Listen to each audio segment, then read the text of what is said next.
ताहि जाते भये।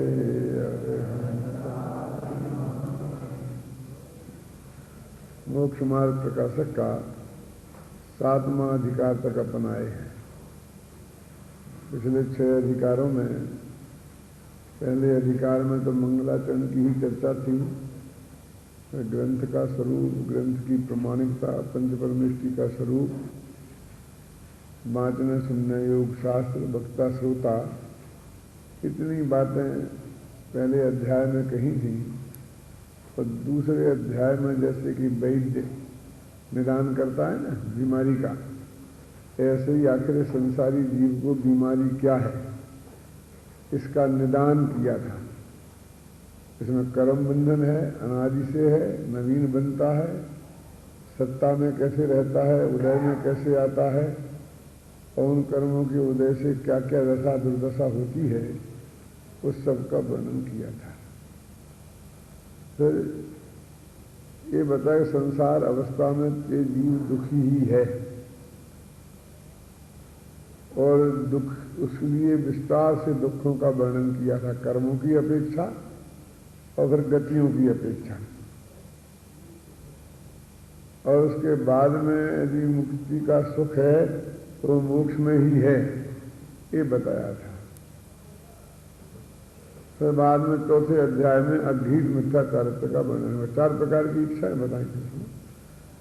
चौथे अध्याय में अघृत मिथ्या दर्शन, मिथ्या ज्ञान और मिथ्याचारित्व का वर्णन किया।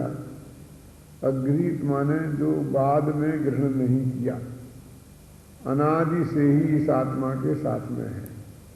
पर में एकत्व, ममत्व, कर्तृत्व, भोक्तृत्व, जो एकेंद्रिय आदि की पर्याय में भी अव्यक्त रूप से पाया जाता है, उसकी चर्चा की। और फिर 5वें अध्याय से गृहीत मिथ्या दर्शन की चर्चा शुरू हुई, जो अभी तक चल रही है। उसका वर्गीकरण उन्होंने ऐसे किया कि पहले जैनेतर मतों की समीक्षा की, जिसमें सर्व अद्वैत ब्रह्म है, ईश्वरवाद है, और जो मत भारत में प्रचलित हैं उनकी समीक्षा की। और उसके बाद जैन दर्शन की अन्य दर्शनों से तुलना की, और तुलना में एक ही बात मुख्य थी कि जैन दर्शन वीतरागी दर्शन है और बाकी के दर्शन राग में धर्म बताने वाले दर्शन हैं। फिर जैनेतरों के उल्लेख के माध्यम से जैन धर्म की प्राचीनता सिद्ध की, और बाद में श्वेतांबर मतों का के बारे में भी विचार इसी 5वें अध्याय में किया, इसमें स्थानक वासियों की भी चर्चा की। 7वें अध्याय में दिगंबर धर्म में आ जाने के बाद भी, दिगंबर कुल में पैदा हो जाने के बाद भी, और अपने लिए दिगंबर जैन कहकर गौरव अनुभव करने के बाद भी, कुछ दिगंबर धर्म के नाम पर लड़ने मरने के लिए भी तैयार, इतनी कट्टर दिगंबरता आ जाने के बाद में भी कुदेव, कुशास्त्र और कुगुरुओं की किस तरह आराधना करते रहते हैं, उन सब की विस्तार से चर्चा की। जिसमें क्षेत्रपाल, पद्मावती वगैरह की बहुत सब बातें विस्तार से आई। और अब ये कहते हैं कि 7वें अध्याय में कि शास्त्र का अभ्यासी हो गया और अंदर में ऐसी दृढ़ता आ गई कि माथे पर धड़ पर गर्दन रहे तो रहे और ना रहे तो ना रहे, लेकिन तो भी कुगुरु कुदेव के चरणों में वंदना नहीं करूंगा, इतनी दृढ़ता आ गई। उसके बाद भी उसके अंदर में मिथ्यात्व कायम रहता है, उसकी चर्चा अब 7वें अध्याय में आरंभ हुई है। क्योंकि सुमिथ्यात्व नामा बैरी का सूक्ष्म अंश भी त्यागने योग्य है, तो वो कहाँ कहाँ ऐसी गड़बड़ी रह जाती है, तो वो बात वो कहते हैं। सबसे पहले उन्होंने ये बात कही कि हमारे समस्त जनागम में जो भी वर्णन है वो निश्चय और व्यवहार नय की अपेक्षा से है। निश्चय और व्यवहार नय का जो सच्चा स्वरूप है उसे तो ये जगत जानता नहीं है, तो उन शास्त्रों के उन कथनों को पढ़कर और एकांत ग्रहण करके और फिर मिथ्यात्व को कायम रख लेता है और कहता है मैं तो शास्त्र में पढ़ा है, शास्त्र में ऐसा लिखा है, मैं अपनी तरफ से थोड़ी मान रहा हूं। इसलिए उन्होंने कहा एक 3 लोगों की चर्चा है कि जे जीव जैनी हैं और जिनाज्ञा को मानते हैं। माने ऐसा नहीं है कि वो कोई शास्त्र की बात आए तो ये कहें कि ये बात सच्ची है कि झूठी। 1 लाख योजन का सुमेरु पर्वत लिखा है तो होगा कि नहीं, ये उन जैनियों की बात नहीं है। वो कहते हैं कि 1 लाख योजन का लिखा है तो पक्का है ही, इसमें तो कोई शंका की बात नहीं। जिन आज्ञा को मानने का अर्थ है माने वे शास्त्रों के प्रति बड़े श्रद्धावान हैं। कभी कभी मैं ये कहता हूं कि जिन निश्चयाभासी व्यवहाराभासियों का वर्णन यहां है, आज यदि हम देखें तो ये सम्य दृष्टि मिलना तो बहुत दुर्लभ है, ये निश्चयाभासी व्यवहाराभासी मिलना भी बहुत दुर्लभ है। क्या मतलब मैं कहना चाहता हूं, ये तो इतने कट्टर होते हैं कि आगम के प्रति श्रद्धा के वाले, कि आगम के विरुद्ध एक शब्द भी नहीं बोलना चाहते हैं। उनकी आगम की बात आ जाए तो सिर माथे स्वीकार करते हैं। बोलो आज कितने लोग ऐसे हैं जो आगम की बात को सिर माथे स्वीकार करने के लिए तैयार हैं। सबके चित्त में आगम के प्रति शंकाएं आशंकाएं खड़ी हो गई हैं। और क्षुद्र क्षुद्र बातों में, दही में तो रावनंद जी है, उसे तो आपने भक्ष कहा, आलू में तो जीव दिखाई नहीं देते, आलू को अभक्ष। आज वो श्रद्धा को भी विकृत करता है, तो उसे आगम में आस्था कहां रही। तो जो जीव जैनी है और जिन आज्ञा को मानते हैं उनकी बात है। और इनमें जितनी भी भूलें रह जाती हैं, जिनको पंडित टोडामल जी यहां बताने वाले हैं, वे सब भूलें नई हैं। शैनी पंचेंद्री होने के बाद में नई पैदा की हैं, इसलिए तो वे घृत मिथ्यात्व हैं। और वे शास्त्र पढ़कर की हैं। गजब की बात तो ये है, 7वें अध्याय तक की जो भूली थी वो तो कुबुरु कुदेव और कुशास्त्र के निमित्त से हो रही थी भूलें, और यहां तो सुबुरु सुदेव और सुशास्त्र के निमित्त से होने वाली भूलों की बात है। क्या तो कैसी बात करते हो? गलत रास्ते पर तो कुबुरु चढ़ाएंगे, सुबुरु थोड़ी चढ़ाएंगे। गलत रास्ता तो हम खोटे शास्त्र पढ़ करके अपनाएंगे, सच्चे शास्त्र पढ़ करके गलत रास्ता हम कैसे अपना सकते हैं? तो कहते यही तो गजब हो रहा है कि तुम्हें सच्चे देव शास्त्र गुरु मिल गए, उनके प्रति तुम्हारे हृदय में अटूट आस्था हो गई और किसी भी कीमत चुकाने के लिए तैयार हो गुरु कुदेव के नहीं नमने के लिए, और फिर भी गलती रह जाए तो इससे ज्यादा वो दुख की बात क्या हो सकती है? तो वो कहते हैं कि ये गलती कैसे रहती है। पंडित जी ने सबसे पहले नब्ज तो ये पकड़ी कि निश्चय व्यवहार का सही स्वरूप नहीं जानते हैं, इसलिए ये गड़बड़ी रह जाती है। और जिनवाणी में सारा वर्णन निश्चय व्यवहार का इसमें लिखा था, पहले वाक्य है कि वहां जिनागम में निश्चय व्यवहार रूप वर्णन है। उनमें यथार्थ का नाम निश्चय है, उपचार का नाम व्यवहार है। इनके स्वरूप को न जानते हुए अन्यथा प्रवर्तते हैं, वही कहते हैं। इसका मतलब पूरा वर्णन ये निश्चयाभासी के ऊपर हेडिंग है। तो निश्चयाभासी का भी यही भूल, व्यवहाराभासी की भी यही भूल और उभयाभासी की भी यही भूल। तो सम्यक के सम्यक दृष्टि को समझ में प्राप्त नहीं किया है, तो वहां भी कोई कचाश है तो इसी बात की है जी। यानी निश्चय व्यवहार का स्वरूप नहीं समझने के कारण ही सारी गड़बड़ी है। कितना बड़न दिया है कि यदि तुम्हें ये भूल निकालना है तो इस नयों के स्वरूप को अच्छी तरह समझो।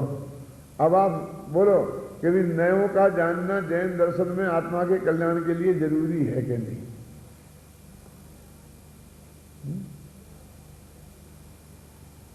इस वाक्य से क्या सिद्ध होता है कि एक वाक्य भी जिनवाणी में नयों के बिना नहीं है।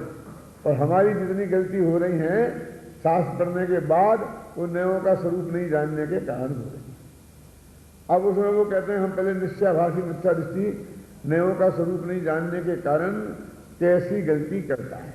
वो निश्चय नय का वास्तविक स्वरूप जो कथन है उसको नहीं जान पाता है, व्यवहार के कथन को भी नहीं पहचान पाता है।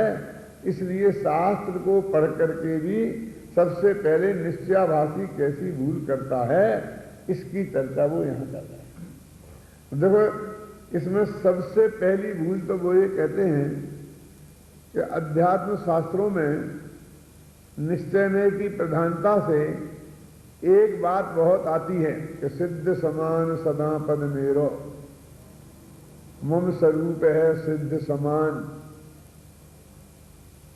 तो ये बात सुनकर के वो अपने को वर्तमान पर्याय में सिद्ध ही मान लेता है। वहां तो लिखा था सिद्ध समान, और सिद्ध ही मान लेता है। तो मैं तो सिद्ध बुद्ध हूं, रागादिक मेरे में है ही नहीं, मैं तो केवल ज्ञान से संयुक्त हूं। ये सबसे बड़ी है कि ये निश्चय नय का कथन जैन दर्शन में था। उस सिद्धों का उल्लेख तो सिर्फ इसके लिए किया गया था कि जैसे सिद्ध भगवान पर्याय में प्रकट हो गए हैं पूर्ण निर्मल, वैसे ही तेरा स्वभाव है। तुम अभी पर्याय में वैसा हुआ है ये नहीं कहना था। पर्याय से पर्याय की समानता की बात नहीं थी। सिद्ध भगवान की पर्याय और तेरी पर्याय में समानता की बात नहीं थी। अपना द्रव्य स्वभाव और उनका पर्याय स्वभाव, उनसे मिलान करने की बात थी क्या? तो इसने उनकी पर्याय से अपनी पर्याय को मिलान कर लिया। और जैसे सिद्ध भगवान के वर्तमान में रागादिक नहीं है, मति ज्ञानादिक नहीं है, केवल ज्ञान है, और ऐसे ही अपने को भी रागादिक से रहित, मति ज्ञान से रहित और केवल ज्ञान से सहित मानने लगा।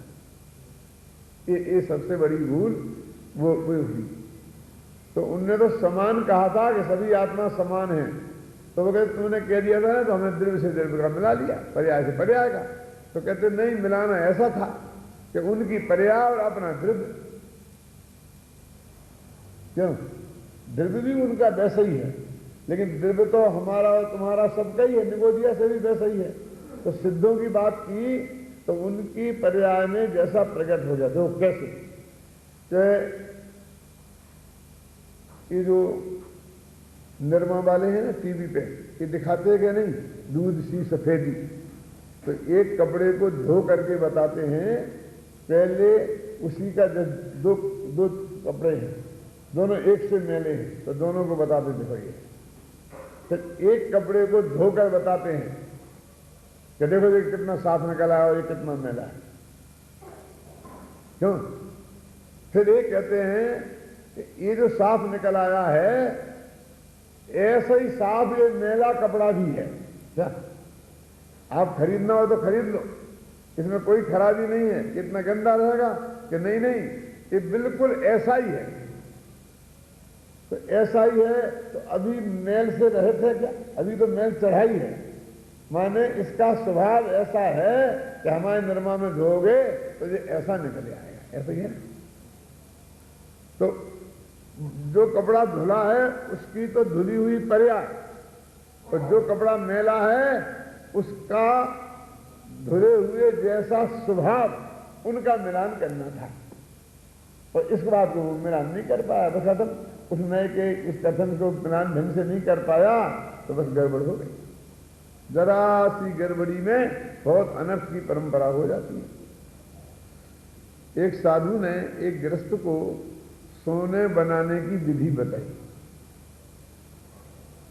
अपने समय साल में भी आई थी, एक गाथा में आई थी ना, जयसेनाचार्य की, अपने प्रवचन हुए थे ना यहाँ पर, उसमें सोने बनाने की विधि लिखी हुई है।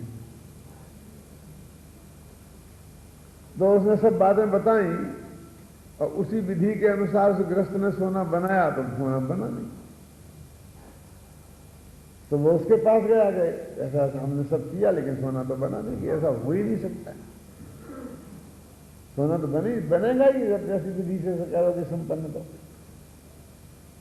तो कहा मेरे सामने बनाओ। तो उसके सामने वो बनाने लगा। उसमें आगे से ऐसी परिस्थिति आने पर उसमें अपने हाथ से नींबू निचोड़कर, ऐसा था हाथ से भी कैसे, ऐसे दोनों हाथ के बीच में नींबू दबा करके ऐसे निचोड़ के डाल देना, ऐसा उसने बताया था। तो उसने लेकर एक चक्कू से नींबू काटा और डालने लगे। तो यही तो केवल हो गई। मैंने तुमको कहा था ना कि नींबू को लेकर दोनों हाथ से ऐसे निचोड़ के डालना, माने उसमें लोहा नहीं लगना चाहिए। अब तुमने चक्कू से उसे काटा तो लोहा लग गया, बस अब बंद में। माने उसने ये कहा ना इस तरह हाथ से निचोड़ के, तो उस पर उसने ध्यान नहीं दिया। बस काट के डालना, नींबू का रस डालना। अब कैसे डालना, ऐसे डालना कि ऐसे डालना, इससे क्या फर्क पड़ता है? क्यों? तो इतनी सी भूल कहीं रह जाएगी तो फल नहीं निकलेगा। तो कितनी सावधानी की जरूरत है उस बात को समझने की। उन्हें सिद्ध समान कहा था कि ये बताने के लिए कि चिंता की कोई बात नहीं है, तेरा आत्मा भी उतना ही परम पवित्र है जितने सिद्ध भगवान है, और जिस विधि से बेपर्याय में प्रकट होगा उस विधि से तू भी हो जाएगा। तो वो विधि वाली बीच की बात तो उसने दिमाग में से निकाल दी। अब मैं तो अभी हुई वैसा ही। उनने भी कहा था अभी है, शुद्धि तेरे अंदर अभी है, मुझे मतलब ना कि वो आएगी। निर्मा में से आने वाली नहीं है वो सफेदी। वो सफेदी तो कपड़े के अंदर विद्यमान है, निर्मा तो मैल निकालेगा। ऐसे ही जो तेरी तपस्या अधिक होंगे वो तो मैल को निकालेंगे, और स्वभाव तो तेरे अंदर में ही विद्यमान है। ये बात बताई थी। तो उसने वर्तमान पर्याय में अपने को सिद्ध समान मान लिया। ये निश्चयाभासी की नंबर 1 की भूल है।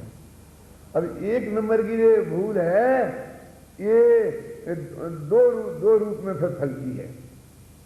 सिद्ध समान कहा तो अपन बोलते हैं भगवान के लिए तेरे भगवान सर्वज्ञ हैं और वीतरागी हैं। सर्वज्ञ वीतरागी 2 विशेषण है ना। तो वे सर्वज्ञ थे, माने उन्हें केवल ज्ञान था, तो अपने को इसने केवल ज्ञानी मान लिया। और वो वीतरागी थे, तो अपने को वीतरागी माने। 2 भूलें हो गई। अब तो पंडित जी यहां कहते हैं, टोना मंजी अभी अभी पढ़ेंगे कि जो मति ज्ञान आदि हैं उन्हें तो मानता नहीं है कि वो हैं, और जो केवल ज्ञान अभी नहीं है उन्हें मानता है कि है। अरे सिद्ध भगवान के तो अभी केवल ज्ञान है और मति ज्ञान अधिक नहीं है, और वे अपने को उनके समान कह करके मति ज्ञानादिक से रहित और केवल ज्ञानादिक से सहित मान लिया। और दूसरी कि जो राग अभी विद्यमान है उन राग देश से तो रहित मान लिया, और जो वीतरागता अभी नहीं है उस वीतरागता से अपने को सहित मान लिया। ये निश्चयाभासी का दोष है। राग देश तो मेरे में है ही नहीं, मेरे को क्या लेना देना। और राग देश करते कर रहा, गालियां बक रहा मुंह से। तो ये तो जड़ की क्रिया है, तो शरीर की क्रिया है, ये तो पुद्गल का परिणाम है जो आवाज निकल रही है। और जो राग है वो तो आश्रत तत्व है, मैं तो हूं नहीं, मेरे से जुदा तत्व है। ये भाषा तो बिल्कुल सही है, आगम की भाषा है कि ये भाषा बदलने का काम है जो आवाज निकल रही है? और ये बात भी सच्ची है कि वो जो तेरे को भाव है वो आश्रम भाव है, और वो त्रिकाली जो भगवान आत्मा जो जीव तत्व है उससे जुदा है। ये जो शास्त्र की बातें हैं ये तो 100% सत्य है ना, लेकिन उनकी अपेक्षा तो स्वभाव की है ना, कि तेरा स्वभाव है ऐसा। लेकिन जब पर्याय की अपेक्षा बात करे तो वर्तमान में पर्याय तो राग विद्यमान है और मति ज्ञान विद्यमान है। वो तो वर्तमान में पर्याय जो विद्यमान है उसको गौण करके और द्रव्य स्वभाव को मुख्य करे तब वो उसे कहता है कि सिद्ध समान है।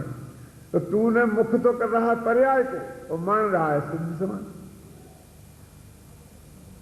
राग को गौण करना चाहिए था ना, लेकिन राग को तो गौण तो करता नहीं है, मति ज्ञान को गौण तो करता नहीं है। वो तो उस दृष्टि से थी। तो इसकी चर्चा पंडित जी ने यहां विस्तार से की है। देखो कितने ही जीव निश्चय को न जानते हुए निश्चयाभास के श्रद्धानी होकर अपने को मोक्ष मार्गी मानते हैं, अपने आत्मा का सिद्ध समान अनुभव करते हैं। आप प्रत्यक्ष संसारी हैं और भ्रम से अपने को सिद्ध मानते हैं, वही मिथ्या दृष्टि है।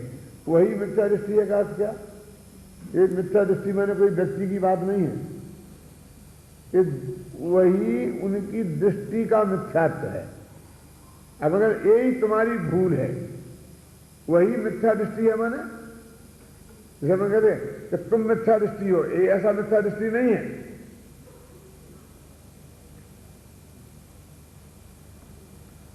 उस मिथ्या दृष्टि में इस मिथ्या दृष्टि में क्या फर्क है? वो मिथ्या दृष्टि होगा तो टी की ई बड़ी होगी, समझे? मिथ्या दृष्टि ई, और जो मिथ्या दृष्टि जो ई की छोटी मात्रा है ना, तो ये व्यक्तिवाचक नहीं है। वो बड़ी ई की मात्रा होती है तो वो व्यक्तिवाचक हो जाता है, और ये भाववाचक है। ये दृष्टि का मिथ्यात्व है, वही मिथ्या दृष्टि है। माने वही तेरी जो दृष्टि है वो मिथ्या है।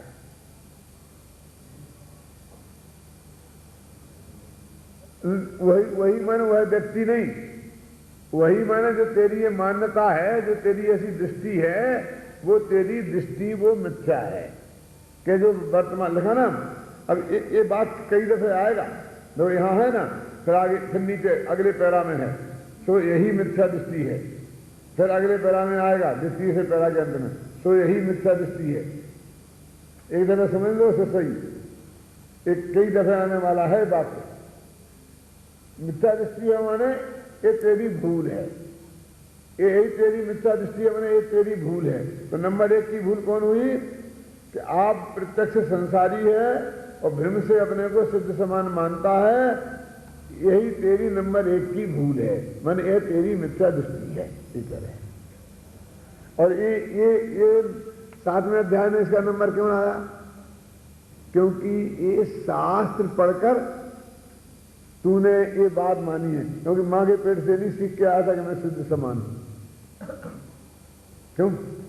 ये तेने अनादिकाल की नहीं है, अनादिकाल की तो मान्यता है ही, लेकिन ये जो तूने यहां जो पुष्ट की है ना, वो शास्त्र से पढ़ के पुष्ट की है, इसलिए तो ये गीत मिथ्यात्व है।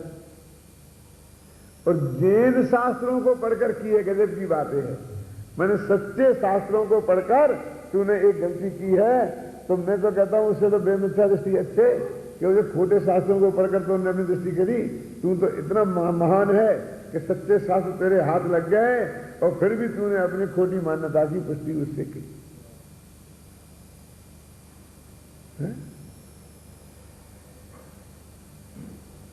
दो भाई लड़ते थे, तो क्यों लड़ते हैं? तो सीधे सच्चे लड़के तो ये कहते हैं, उसने मेरा ये खरीद लिया, मेरा ये नहीं लिया, मेरा ये लिया, मेरा ये छीन लिया।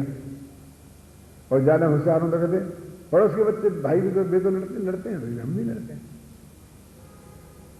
और ज्यादा होशियार होते हैं तो भरत बाहुबली भी तो लड़े थे, इसलिए हम भी लड़ते हैं। तो सबसे गजब तो तुमने किया कि तुमने शास्त्र में से लड़ने का रास्ता निकाला, जो शास्त्र कभी नहीं लड़ो इसके लिए बनाए थे। लड़ाई के कितने दुष्परिणाम होते हैं ये बताकर तुम्हें लड़ाई से विरक्त करने के लिए जो शास्त्र बनाए थे, उनमें से तूने अपने लड़ाई लड़ने की बात को पुष्ट किया, तो सबसे ज्यादा नालायक हो गया क्या नहीं? तो एक दृष्टि से कि हम सबसे ज्यादा अभागे हो गए कि जैन शास्त्र हमारे हाथ लग गए और उसमें से भी हमने खोटी बात की पुष्टि की। एक हो गया। दूसरा देखो, शास्त्रों में जो सिद्ध समान आत्मा को कहा है वह तो द्रव्य दृष्टि से कहा है ना। और ये तो पर्याय अपेक्षा सिद्ध समान तो नहीं है। जैसे राजा और रंग मनुष्य की अपेक्षा समान है, परंतु राजा और रंग पने की अपेक्षा तो समान नहीं है।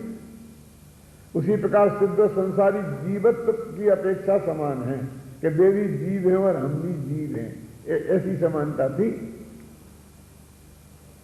परंतु सिद्ध पने और संसारी पने की अपेक्षा तो समान नहीं है।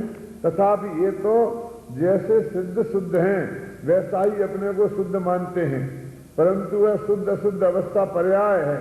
इस पर्याय अपेक्षा समानता मानी जाए तो यही मिथ्या दृष्टि है, ये भूल है। वो तो द्रव्य की अपेक्षा माननी थी। जैसे मैंने ना कि राजा और हम एक रंग समान हैं, तो दोनों ही मनुष्य हैं, दोनों ही जीव हैं, दोनों ही सैनी हैं, दोनों ही पंचेंद्री हैं, दोनों ही पुरुष हैं। इस अपेक्षा समानता थी। पैसे की अपेक्षा थोड़ी समानता है, पद की अपेक्षा थोड़ी समानता है ना। अब देखिए, एक तो सिद्धावस्था की बात हुई, अब उसके डिटेल में जाते हैं। तथा अपने को केवल ज्ञान आदि का सद्भाव मानते हैं, क्योंकि सिद्ध समान है, सिद्ध केवल ज्ञान है तो हमारे भी केवल ज्ञान होगा।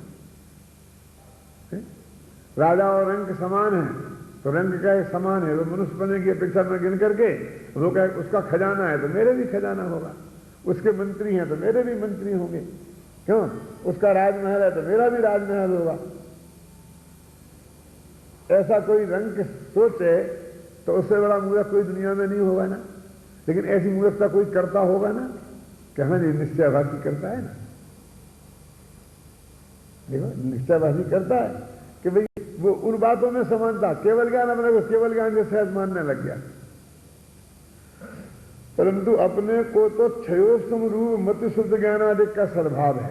और शास्त्र में लिखा ना कि जिसके क्षयोपम ज्ञान उसके क्षायक नहीं होता, तो क्षायक हो उसके क्षयोपम नहीं होता। अब उनका यदि केवल ज्ञान लोगे तो केवल ज्ञान पर्याय है, तो यहां भी पर्याय से मिलाओगे तो तुम्हें मति ज्ञान है, और उन्हें केवल ज्ञान है, तो वह अंतर है। अब उनके स्वभाव से और अपने स्वभाव को मिलाओ तो अंतर नहीं है, तो वो उनकी पर्याय का क्या करें केवल ज्ञान को। तो ये बताने के लिए कि इनका केवल ज्ञान जैसा पर्याय में प्रकट हुआ है ऐसा ही अंदर में स्वभाव है, और इनका स्वभाव इनकी पर्याय में प्रकट हो गया है और हमारा स्वभाव हमारी पर्याय में प्रकट नहीं हुआ है, ऐसा बताने के लिए वो बात कही थी। तो ये भ्रम से कर्म का क्षय हुए बिना ही छायक भाव मानते हैं, तो यही मिथ्या दृष्टि है, तो यही भूल है। क्या बनाया मैंने मुद्दे की बात है कि अपने को सिद्ध समान मानते हैं, अपने को वर्तमान में केवल ज्ञान से सहित मानते हैं। शास्त्रों में सर्व जीवों का केवल ज्ञान स्वभाव कहा है। देखो वो तो शास्त्र पर के आया है ना। सबसे बड़ी दिक्कत तो ये है कि जितने सारे प्रश्न वो खड़ा करे कहे टोलेमन जी के सामने, वो सब बराबर शास्त्र में से निकाल के बताएगा। शास्त्र में सर्व जीवों का केवल ज्ञान स्वभाव कहा है, वह शक्ति अपेक्षा से कहा है, क्योंकि सर्व जीवों में केवल ज्ञानादि रूप होने की शक्ति है। वर्तमान व्यक्तता तो व्यक्त होने पर ही कही जाती है। देखो सब जीवों को कह दिया ना, अब सब जीवों में अभव्य भी है, और उनका भी केवल ज्ञान स्वभाव है। सर्वज्ञत्व शक्ति उनमें भी है, लेकिन उनकी जो सर्वज्ञत्व शक्ति कभी प्रकट नहीं होगी, और भव्य की प्रकट होगी, और केवल ज्ञानी की अभी प्रकट है। तो ये जो तीनों में अंतर है, ये अंतर क्या वास्तविक नहीं है? ये अंतर तो व्यवहार से है, निश्चय से तो एक ही है। तो ये व्यवहार से है और व्यवहार झूठा है, तो ये ऐसा झूठा है क्यों? ख्याल नहीं? जैसे मैंने झूठा है संसार, आंख खोल के देखो, तो झूठा कहा कोई किसी का नहीं है, सब झूठी बातें हैं। बोलते कि नहीं बोलते? स्त्री पुत्र मकान जायदाद कोई किसी का नहीं है, सब झूठी बातें हैं। वहां जो झूठी बातें बोलते हैं तो कोई स्त्री नहीं है अपनी, पुत्र नहीं है अपने, ऐसा अर्थ है उसका। ये तेरे को साथ नहीं देंगे, और बारीकी में जाओ तो साथ नहीं दे सकते, तेरा सुख दुख तेरे को ही भोगना पड़ेगा, इस अर्थ में है ये झूठी बातें हैं।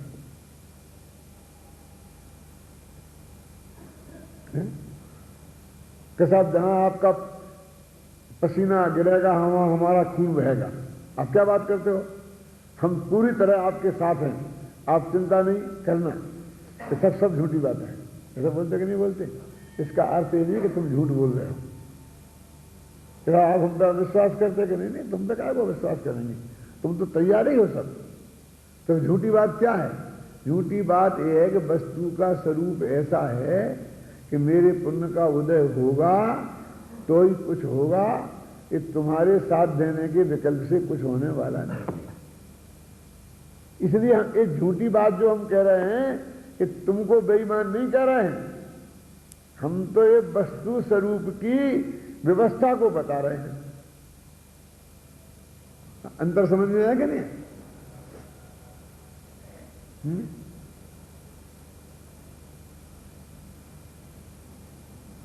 जैसे वो कहते हैं ना, ये सब नेता लोग जाकर के चुनाव में घोषणा दे, 2 रुपए किलो चावल दे देंगे, 1 रुपए किलो ये कर देंगे, किसानों को बिजली फ्री, फलाने को ये, फलाने को ये, फलाने को ये।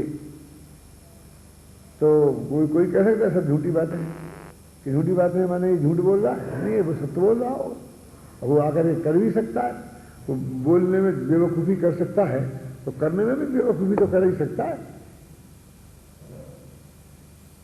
लेकिन ये संभव नहीं है कि जब बिजली बनती है तो बिजली बनने में खर्चा तो होता है ना, तो वो खर्चा कहां से आएगा? तो किसान को फ्री में दे देगा तो गवर्नमेंट देगी, तो गवर्नमेंट कहां से लाएगी? तो किसी पर टैक्स लगाएगी, तो टैक्स लगाएगी तो वो चिल्लाएंगे। वो इतना संभव ही नहीं है। हर एक आदमी सीमा तो है। तो झूठी बातें हैं माने एक कोई इकोनॉमिक कहो ना, अर्थशास्त्र का विशेषज्ञ, वो कहेगा ये जो बातें बोल रहे हैं वो सब झूठी हैं। उसका अर्थ है कि अनप्रैक्टिकल बातें हैं। मालूम कि टेलीफोन के बढ़ाए थे ना चार्ज, तो गवर्नमेंट ने कही नहीं कैंसर, और बड़ी कह दिया कि हमने थोड़ी बढ़ाए थे, ये तो इन लोगों ने बढ़ा दिए, ये बढ़ा दिए, ये बढ़ा दिए, और खूब ठोक दिया और जनता खुश। अब उसने नोटिस दिया उसको, तो उनके वो जो स्वतंत्र बॉडी है और उसमें लिखा है कि ये हमें फुल पावर है, तब हम कितना रेट बढ़ाएं और घटाएं। हमने दुकान खोली है ना, तो दुकान का रेट क्या नक्की करें, हमें है पावर, तुम्हें नहीं है। गवर्नमेंट को क्या, गवर्नमेंट कौन होती है? मैं एक किताब मैंने छपाई है, मैं उसमें पढ़ा कि 20 रुपया कीमत रखूं, गवर्नमेंट नहीं 20 रुपया नहीं, 15 रखनी पड़ेगी। गवर्नमेंट कर सकती है? बोलो कि 15 रुपया रखनी पड़ेगी तो 5 रुपया तो गवर्नमेंट दे। मैंने कहा ये तो 20 रुपए से कम में नहीं पड़ती है, मिलेगी नहीं। वो कहते हैं कि हमारे टेलीफोन में हमें इससे खर्चा पड़ता है, तो गवर्नमेंट यदि ये कहती है कि हम नहीं बढ़ाएं, खर्चे तो बढ़ ही रहे हैं ना, तो गवर्नमेंट सब्सिडी दे रहे। उसने बता दिया लिखित एग्रीमेंट कि हमारे साथ ये एग्रीमेंट है कि गवर्नमेंट 2 खाते हैं, 1 नंबर 1 और 2 कलम है, तो पहली कलम के अनुसार तो वो गवर्नमेंट मतलब मना कर ही नहीं सकती है, उसको अधिकार ही नहीं है हमारे हस्तक्षेप करने का। और दूसरे में वो यदि करना चाहे तो वो हमसे बातचीत करे और वो पूरी बात समझे और समझ करके फिर नक्की करके फिर मना कर सकती है, और यदि करे तो सब्सिडी देनी पड़ेगी, उसके माथे पड़ेगी। हमारा तो खर्चा इतना आता, हमने तो उतना बढ़ाया था, उसके बिना चल नहीं सकती। कि नहीं हम तो नहीं माने, नहीं मानोगे तो कंपनी फेल हो जाएगी, फेल हो जाएगी तो टेलीफोन बंद हो जाएगी, बिजली बंद हो जाएगी। इसलिए तुम्हारे नहीं मानने से वो उत्पादन बढ़ जाएगा, खेत दूना अनाज थोड़ी उगलने लगेंगे। खेत में तो जितना पैदा होगा उतना ही पैदा होगा, और जो लागत लगेगी वो लगेगी, जो खाद डलेगा, जो बीज डलेगा, जो पानी डलेगा, जो लगेगा वो जो उत्पादन की लागत है उसको कौन लाएगा? कोई नोट छापने का थोड़ी हमारे पास है कि तुम्हें पता ही नहीं है, तुमने फटाफट माफ कर दिया, फटाफट माफ कर दिया। तुम तो वहां बैठे बैठे माफ कर दो ना सबको, कि कोई दुकानदार नहीं ले सकता, कोई ये नहीं सकता, बैंक ऐसा नहीं लेना, बैंक इतने ज्यादा ब्याज नहीं देनी, तो बैंक में फेल हो जाएंगे। बैंक खर्चे तो उनके माथे उतने मरे हुए हैं। क्यों? पहले कह दिया था ना सारे बैंक कर्जे बांट दें, बांटते, अब वसूली तो होती नहीं है। बस गरीबों को बांट दिया तो वसूली तो होती नहीं, तो बैंक फेल नहीं होंगे तो क्या होगा बोलो? तो तेरे हाथ में है। ऐसे ही वस्तु का स्वरूप तेरे हाथ में नहीं है, वो तो जो है वो रहेगा ना। वर्तमान में जो राग है वो झूठे हैं। राग झूठा है का मतलब राग मुक्ति का मार्ग नहीं है, मुक्ति के मार्ग में कोई हेल्प नहीं करेगा। राग तेरे के लिए सुखदायक नहीं है, दुखदायक है, इस अर्थ में झूठे हैं। वो राग नहीं है पर्याय में ये बात झूठी नहीं है। अभी केवल ज्ञान है ये झूठी बात है, और मति ज्ञान है ये सच्ची बात है। बोलो सच्ची बात कौन है? निश्चय की कौन है? मैं आपसे पूछता हूं। ये निश्चय के बारे कोई नहीं समझते, बड़े बड़े पंडित नहीं समझते। तुम्हारी तो क्या बात करूंगा। मैं पूछता हूं, जिस पर्याय से जो आत्मा जिस समय परिणमित है उस पर्याय से युक्तता ये निश्चय है, और जो पर्याय नहीं है उस पर्याय से उस वक्त कहना वो उपचार है, क्योंकि वो भविष्य की अपेक्षा की है। वास्तविकता तो ये है ना, राग पर्याय से युक्त आत्मा को रागी कहना ये अशुद्ध निश्चय नय का कथन है, तो सम्मादर्शन पर्याय से युक्त आत्मा को सम्मादृष्टि कहना ये एक देश शुद्ध निश्चय नय का कथन है। और केवल ज्ञान से युक्त पर्याय से आत्मा को केवल ज्ञानी कहना ये शुद्ध निश्चय नय का कथन है, व्यवहार का कथन है कि आत्मा को केवल ज्ञान है। ये सिद्ध भगवान केवली जो है वो व्यवहार से हैं, उन्हें केवल ज्ञान है नहीं, और तेरे को केवल ज्ञान है। तथा दोनों को होगा कि दोनों को नहीं होगा, ऐसा नहीं है। तेरे को नहीं है और उनको है, और तेरे को नहीं है ये निश्चय है, और उनको है ये निश्चय है।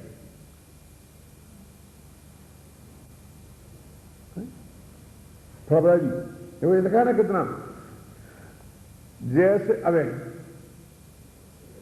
कोई ऐसा मानता है, ये ना कोई ऐसा मानता है कि आत्मा के प्रदेशों में तो केवल ज्ञान ही है। वो कैसे मानता है? देखो ये भी बहुत बड़ा भ्रम है कि अंदर में तो केवल ज्ञान ही है, बिल्कुल आत्मा में, ऊपर से आवरण होने से प्रकट नहीं होता है। सो यह भ्रम है, सो यह भ्रम है ना, सो यह मिथ्या दृष्टि है। ऐसा मतलब वही भ्रम है जी, कि ऊपर से अंदर अंदर तो सब हो और ऊपर हो। वो क्या कहते हैं, जैसे कि सूरज है ना, ऊपर से बादल आ गए, इसलिए सूरज हमको नहीं दिखाई देता है। सूरज तो अंदर हमको प्रकाशमान विद्यमान है। ऐसा अंदर से केवल ज्ञान हो और ऊपर से कर्म के बादल आ गए हो, ऐसा नहीं है। वो अंदर में केवल ज्ञान उस वक्त है ही नहीं,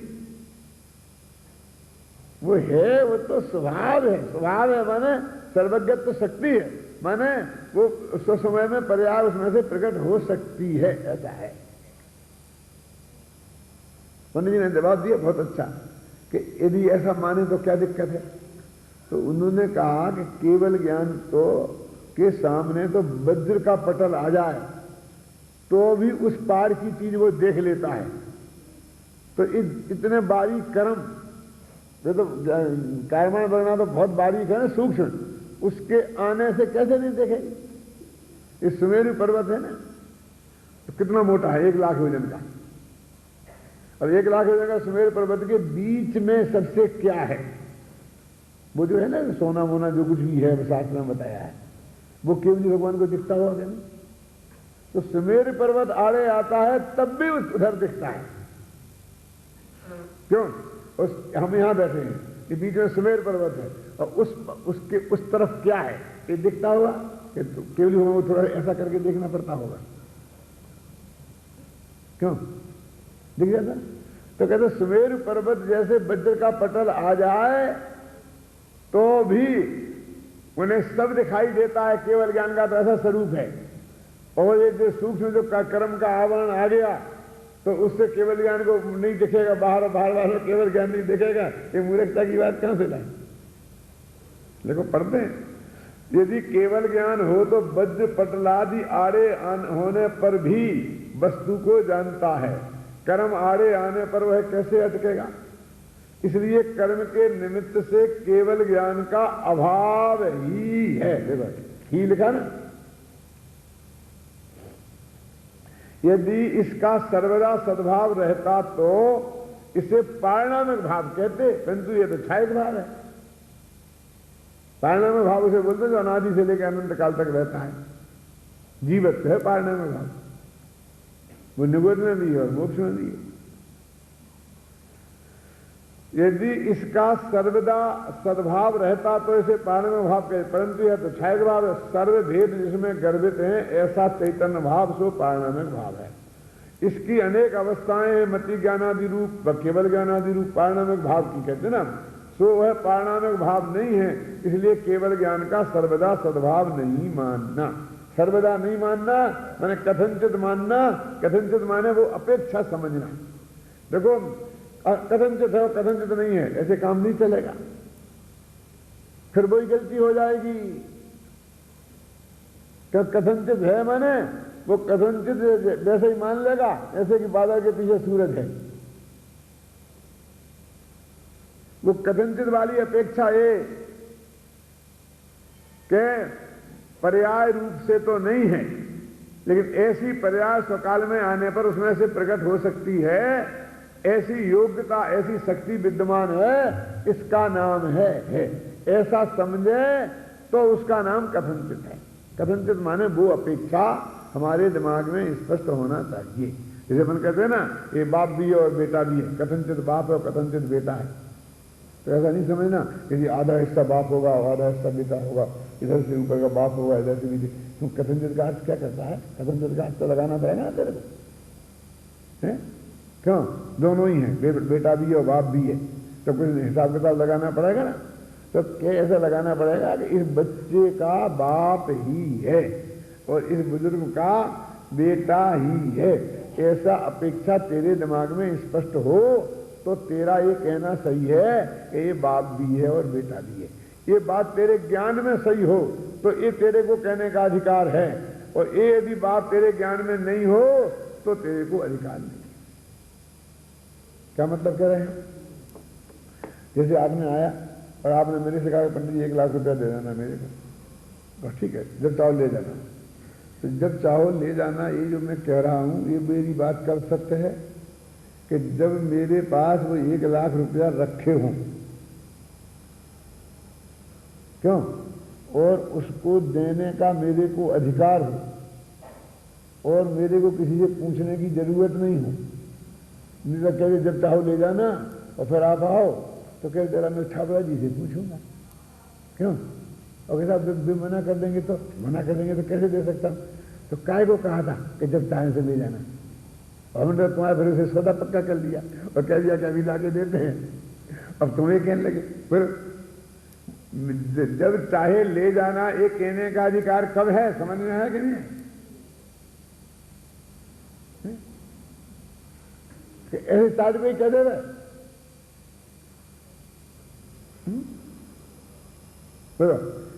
भले ही तुम दो चाहे नहीं दो, लेकिन तुम एक कह रहे हो उसके पहले पीछे हासिल की गुंजाइश होना चाहिए। तुम कथनचित कह रहे हो तो कथनचित की पूरी अपेक्षा तुम्हारे ध्यान में होनी चाहिए, तो तुम्हें कथनचित कहने का अधिकार है। नहीं हमारे यहाँ पैसा नहीं मिलेंगे, तुम्हें संसार के पैसा नहीं मिलेंगे, तुम्हें नहीं मिलेंगे कहने का क्या अधिकार है? क्यों? तुम अधिकारी नहीं हो, तुम्हें पता ही नहीं है कि है कि नहीं पैसा, और देने के अधिकारी नहीं हो। तो जैसे तुम्हें हाँ कहने का अधिकार नहीं है ना, ऐसे ना कहने का भी अधिकार नहीं है। ऐसे ही वो कथनचित है और कथनचित नहीं है कहने का भी अधिकार नहीं है। केवल ज्ञान है आत्मा में, आत्मा केवल ज्ञान स्वाभाविक है, तो वो अपेक्षा समझो तो आप है भी कह सकते हो, और अपेक्षा समझो तो नहीं है भी कह सकते हो, और अपेक्षा तुम्हारे ख्याल में नहीं हो तो तुम्हारा है कहना भी उतना ही झूठा है जितना नहीं कहना झूठा है, और नहीं कहना भी उतना ही झूठा है।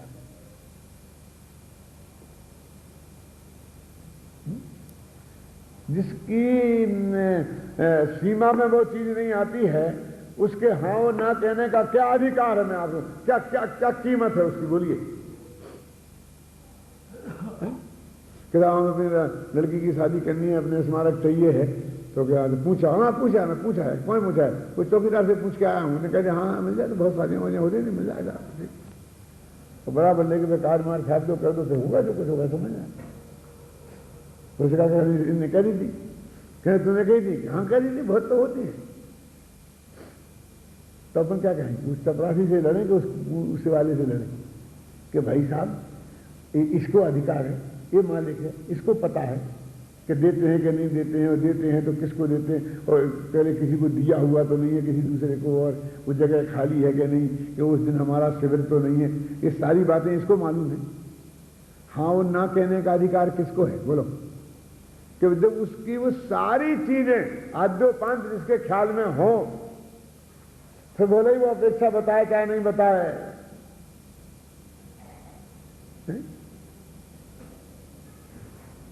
तो ये फटाफट हाँ कह देता है, फटाफट ना कह देता है। वो क्या समझता है, हाँ कहने में खतरा है, ना कहने में क्या खतरा है। आपने कह दिया कि नहीं, आपने अब हमसे पूछे बिना नहीं देना, तो पूछने का चक्कर ही क्यों रखो, तो सीधे नहीं कह दो ना, क्यों चलेगा कि वो तूने मना कैसे किया, तो आपने तो कहा था। तो तेरे को देने का अधिकार नहीं है, ये तेरे को कहा था हमने। ये कहा ना पूछ के देना, ये कहा एप्लीकेशन देना, एप्लीकेशन भेजना ऊपर देना, आश्वासन देने वाला तू कौन होता है। तो एक कह दे तो ऊपर से जवाब आएगा, वो मिलेगा, तो कोई झगड़ा खत्म नहीं। लेकिन वो तो अब ऐसा कैसे कहे, वो तो यही शो करना चाहता है सर्वे सर्वा मैं ही हूं, तो वो आदमी ऐसा कैसे कह सकता है, क्यों। तो ऐसी बात है कि वो पीछे अपेक्षा को समझी नहीं है, तो मान जाएगा आत्मा सिद्ध के समान है, आत्मा केवल ज्ञानी है, आत्मा में ये नहीं है, वो नहीं है, वो नहीं है। और कुछ ठोका जाता है, निश्चय नय का वाक्य था, उसका अर्थ समझता नहीं, उसकी अपेक्षा समझना चाहिए ना। व्यवहार नय की भी अपेक्षा होती है, जो एक व्यवहार नय तो ये भी है, एक घी के घड़े को घड़ा करना, घी में रखा जाता है जिस घड़े को, उस मिट्टी के घड़े को घी का घड़ा कहना, एक व्यवहार तो ये भी है। और आत्मा में ज्ञान दर्शन चारित्र हैं, एक व्यवहार ये भी है। बोलो दो ही व्यवहार एक से, क्यों, तो कितना फर्क है।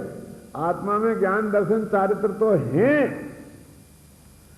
और इस व्यवहार को जो असत्यार्थ कहा है जनमानी में, वो तो सिर्फ भेद के निषेध के लिए कहा है, विकल्प के निषेध के लिए कहा है।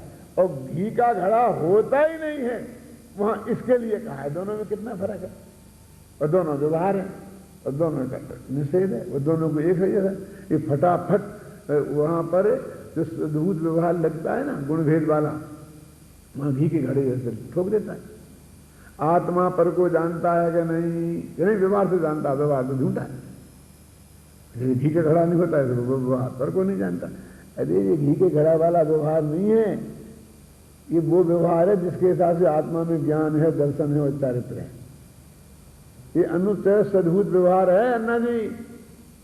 कौन आत्मा में केवल ज्ञान है, मतलब आत्मा पर को जानता है ये, और आत्मा में ज्ञान दर्शन चारित्र हैं, ख्याल में आए ना।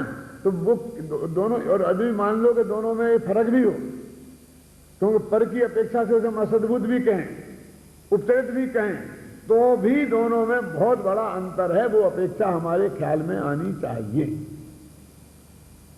कि सभी धान वाला पर सभी चल जाएंगे ना। देखो लिखा ना, तथा शास्त्र में सूर्य का दृष्टांत दिया है, उसका उतना ही भाव लेना कि जैसे मेघ पटल होते हुए सूर्य का प्रकाश प्रकट नहीं होता, उसी प्रकार कर्मोदय होते हुए केवल ज्ञान नहीं होता। बस इतना ही लेना। तो सूरज के मेघ वैसा इतना उदाहरण, क्योंकि उदाहरण सर्वांग लगता नहीं। तथा ऐसे भाव नहीं लेना कि जैसे सूर्य में प्रकाश रहता है वैसे आत्मा में केवल ज्ञान रहता है, क्योंकि दृष्टांत सर्व प्रकार मिलता नहीं है। अब बताओ, देखो लिखा है सूर्य जैसा लिखा, सूर्य जैसा लिखा, सूर्य जैसा लिखा, लिखा हो तो लिखा रहने दो ना, मिलान तो करना पड़ेगा ना। मैं आपसे पूछता हूं कि आपका खजांची है और उसकी रोकड़ में 1 लाख रुपए ही है, 10 लाख रुपए है ही नहीं। अब आपने दिया कि 5 लाख रुपया दे दो, दे देगा? दे देगा? तो दे देना चाहिए, हम अथॉरिटी हैं लिखकर ऑर्डर देने का। लिखा हुआ है कि हमें अथॉरिटी, और वो जो हम लिख दें उसे देना चाहिए। लेकिन दे कहां से दे कि तुम जो अथॉरिटी हो, अब अथॉरिटी ने बेवकूफी करी इसके लिए वो बेवकूफी नहीं कर रहे, वो कर ही नहीं सकता, उसके पास है ही नहीं। क्यों? उसका दंड क्या भोग है? वो भोगेगा सवाल ही कहां है। वो तो कहता मैं तो आपकी आज्ञा मानने को तैयार हूं, लेकिन 5 लाख मेरे पास होना चाहिए ना। अब रोकड़ में तो देखो समझदारी तुम्हारी थी कि जब तुमने इसे लिखा था तो उसके पहले तुम्हें समझना चाहिए था कि तुम्हारी रोकड़ में कितना है। अब चेक काट दो और बैंक में तुम्हारे खाते में नहीं हो तो बैंक दे देता है, बल्कि तुम्हारा चेक वापस हो जाए तो तुम्हारे लिए जेल होती है चेक वापस हो जाए तुम्हारे लिए जेल होती है। तो ये अथॉरिटी ने उसके पास लाख वहां पर हैं और 5 लाख का देने का लिख दिया तो उसे जेल होना चाहिए, खजानजी को कुछ नहीं होगा। क्यों?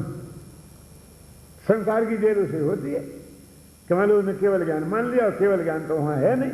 अब तुम्हारा निश्चय नहीं कहता कि केवल ज्ञान है, केवल ज्ञान निश्चय नहीं कहता, तुम्हारा कौन नहीं कहता हो, लेकिन वहां तो मति ज्ञान है, केवल ज्ञान है नहीं। राग है भी तो रागता है भी, क्या कर देगा कोई? तुम कितने ही नए लगा रहे हो। अब तुम सोच देखो, तुम अपने नयों में देखो कहीं ना कोई गड़बड़ी तुम्हारी समझने में हुई है। ना तो नयों में गड़बड़ी हो सकती है ना जनागम में हो सकती है। कि जो तुम्हारी बात है वो ऐसी है, इससे मालूम पड़ता है कहीं ना कहीं तुम्हारी समझ में कोई गड़बड़ी है। अपनी समझ को तुम्हें सुधारना पड़ेगा। देखो लिखा तो क्या लगाना पड़ेगा कि सूर्य का वो दृष्टांत सर्वांग लगता नहीं। ये टोडामल जी ने निकाली ना अपनी अकल से कि ऐसी समस्या फंस जाए तो ऐसा कहना कि दृष्टांत जरूर दिया है शास्त्र में, लेकिन दृष्टांत सर्वांग नहीं लगता है, बस इतना ही समझना, इतना सा। यहां कोई कहे कि आवरण नाम तो वस्तु को आच्छादित करने का है, केवल ज्ञान का सद्भाव नहीं है, तो केवल ज्ञान आवरण किस लिए कहते हो? अब भाषा पर लड़ने, भाषा तेरी भाषा पर लड़ने से क्या मतलब है?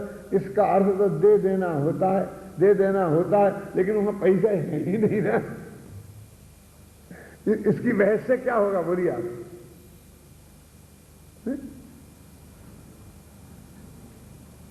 लोग कहते हैं ना मिनिस्टर ऑर्डर देते हैं फिर भी IAS ऑफिसर करते नहीं, लटका देते हैं और झटका मार देते हैं, ये कर देते हैं। वो कुछ नहीं है, वो बेचारे ये कहते हैं कि आप जो आज्ञा दे रहे हो प्रैक्टिकल कैसे होगा बता दो, कहां से दे दें, कैसे दे दें, कैसे कर दें, कि तुमने नहीं वैसे हम भी लिख दें, लेकिन वहां होगा कैसे? हम तो इसके विशेषज्ञ हैं, हम तो इसकी नस जानते हैं। क्यों?